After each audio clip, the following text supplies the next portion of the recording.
Yeah, so talking a little bit about it, the Trump test, no single country followed the US out. And in fact, it was more that other countries were more committed as a result of what the US was doing rather than less.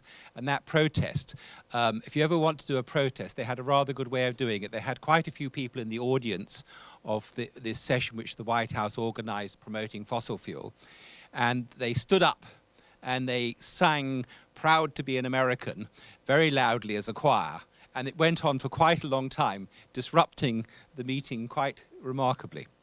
Anyway, no, Bonn, there were two sessions. There was two campuses, if you like. There was the one by the UN complex, which is where the negotiators were, where things were really dull and tedious. And then there was the one in the park about 20 minutes walk south, which was really quite a party. And, you know, the Fijians know how to party, and the Germans were supplying lots of free beer and wine, so it wasn't too bad.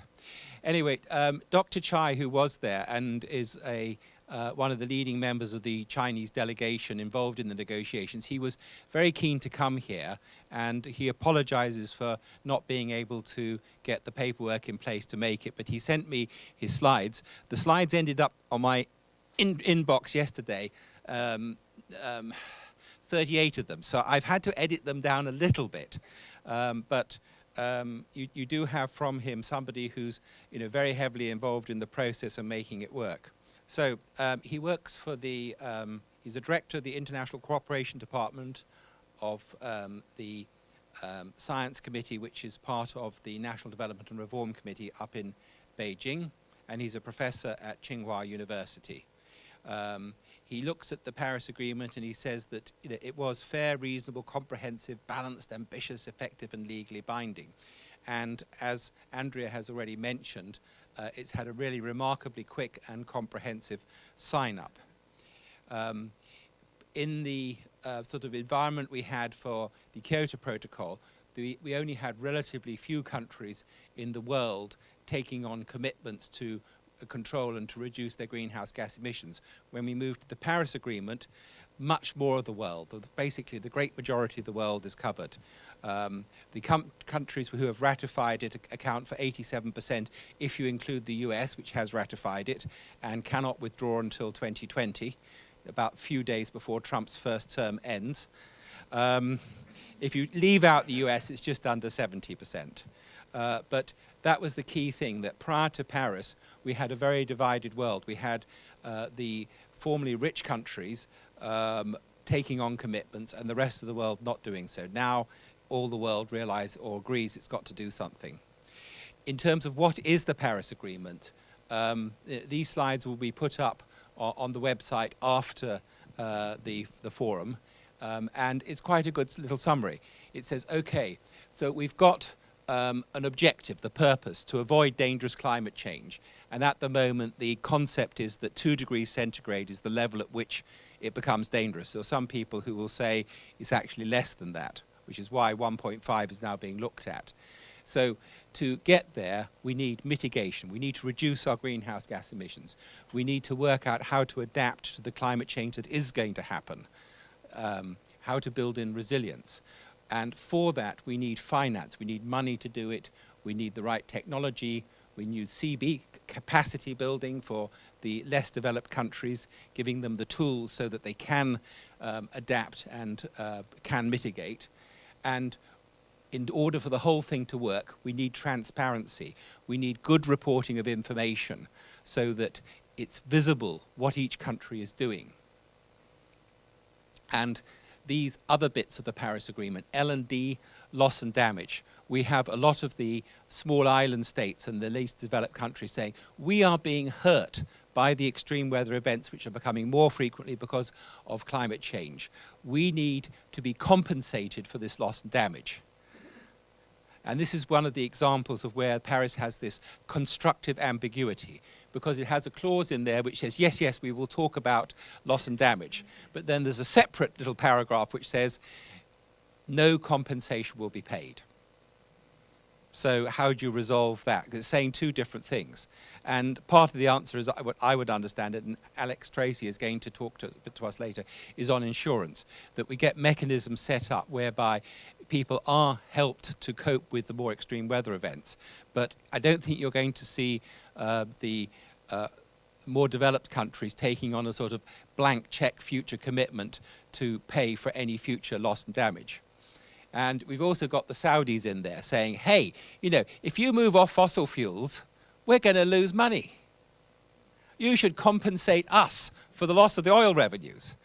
So it's not as simple as it might be. Sinks. What do they mean by sinks? Well, the world naturally absorbs carbon. You know, if trees grow and if they die and go into bogs so that the carbon doesn't come out again, we're capturing carbon. So how can we increase the sinks? And mechanisms. This is one where businesses spend a lot of time thinking about it, because it's where there can be opportunities for business to make a difference in the process. How can we get arrangements made so that through market mechanisms, the work done in one country can pay for changes in another? So we've got the whole agreement there. Where are we going on it? Well, I won't spend time on this slide, but just to say that there's a hell of a big process that's going on, because it's not just meeting at the COPs, it's also a topic now which is coming up at the G7, the G20. Every September there's the United Nations General Assembly in New York which does it. So there are a lot of people who are working on this full time. And what came out of Bonn? Not a lot, quite honestly, in terms of what's visible. But you know, there's an agreement that they will work to achieve the Paris rulebook in term for sort of signing off on it at the next COP, which will be in Poland in December next year. They have got this Talanoa dialogue process for resolving the issues, which is going to work throughout this year to make sure that the COP in Poland can deliver. And on the pre-2020, there's more emphasis now on looking at the items there in terms of countries making their second commitment period obligations under Kyoto, which I'm afraid quite honestly don't mean a great deal at the moment, because they're already pretty much doing it, most of them. That getting the finance looked at better. There was this commitment, remember, to 100 billion US dollars a year mobilized by 2020 to help the less developed countries to develop in a low carbon manner. And where's that got to, folks? Okay. Now, Dr. Chai then went on, and this is where I've summarized some of his slides. And he says, look, there are three gaps. There's the gap in terms of mitigating CO2 emissions. We're still going up in CO2 emissions. We need to be going down. What can we do to close that gap? And the document which Winnie referred to, the UNEP's emissions gap report, goes into detail on that. There's the finance gap. I've just mentioned this 100 billion where it's not clear how that will be met. Also, there were commitments to put money into the Green Climate Fund, which were made in Paris, and 3.5 billion of what was committed hasn't been paid, including 2 billion of the US, because when Trump came in, he stopped that cash flow. And the governance. Who is going to be leading this process? I mean, one of the reasons why Paris was successful was that there was a good understanding and cooperation between China and the USA, which then linked in with what the Europeans were doing. So you had a big momentum moving towards getting an agreement. Now, some people say the Paris Agreement was the easy bit, because they could, with a high-level framework, have this wonderful constructive ambiguity where they have words which everybody can agree to those words, even though their opinion as to what the outcome should be different. But when they come to the Paris rulebook, they need to have a single good way of doing it. So, who is going to lead that going forwards? And Dr. Chai put in a few slides on this. And he noticed that in the past, you know, the US was a real pain. You know, getting the US in a position where it could ratify the agreement without going through Congress led to the agreement being written in a rather complex way. But it did work. Now, the US at the moment is not obstructing the process, but it's not there helping push it forward and getting other countries to agree to it. So what might be the coalition of countries from around the world that moves it forward in the future? Could it be a combination of the European Union, China, Canada? Could it be the European Union with BASIC? It's not clear. We do not have a good leadership group in place to move this process forward, which is worrying. And Dr. Chai went into rather more detail here. He was talking about global governance 3.0. What will it be? So his global governance 1 was the one that started off in 1992, where there was a US and EU dominated group of developed countries leading it, and very much a division with the rest of the world, the North-South split, and common but differentiated responsibilities being the big dividing point in that. We then moved on to Paris, where we were able to move forwards with the troika really of China, the EU, and Europe getting participation, getting the bottom-up process of countries making their own commitments as to what they would do, and then having the review to see whether add those commitments up it's sufficient. But where are we going in the future? I put on my little blue badge, which you can't read, but I got it from the Paris pavilion at Bonn, and it says, "Make the planet great again." And, you know, I really do think that's the response to Trump, because, you know, sort of going for national interests and, you know, America first and sort of forget the rest, that's not very helpful. Now, I don't think China has worked out where it's going to be in this. You know, when President Xi went to Davos, he gave a speech saying we should adhere to multilateralism and uphold the authority and efficacy of multilateral institutions. We should honor our promises.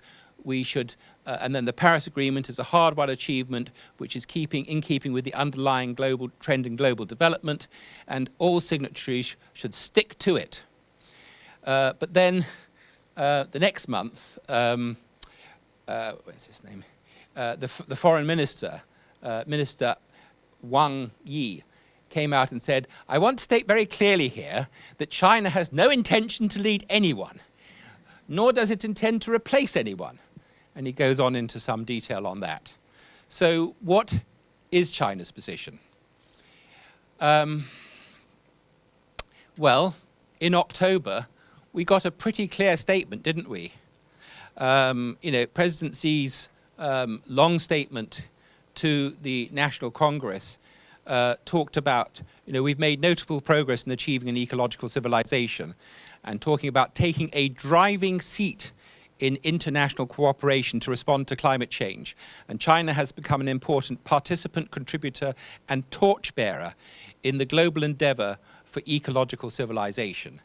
And technically, they've done wonderfully. Why are solar panels as cheap as they are today? I mean, it's China's massive industrial development on making them. And so much of the technology that we need in order to develop in a low-carbon manner, China really is leading the way.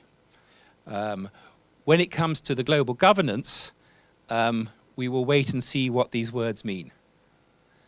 So, what are China's commitments? And I'm going to go extremely quickly through this, but you know that and these are the commitments basically which they made at Paris. They haven't sort of updated them from that. So peak by 2030 and best efforts to peak much earlier, reducing the intensity by 60 to 65%, increase non-fossil fuels to 20% of supply, increase the amount of forestry, introduce a national emissions trading scheme. They had, last year when we were in Marrakesh, they said they would have it in place by the next COP, unofficially.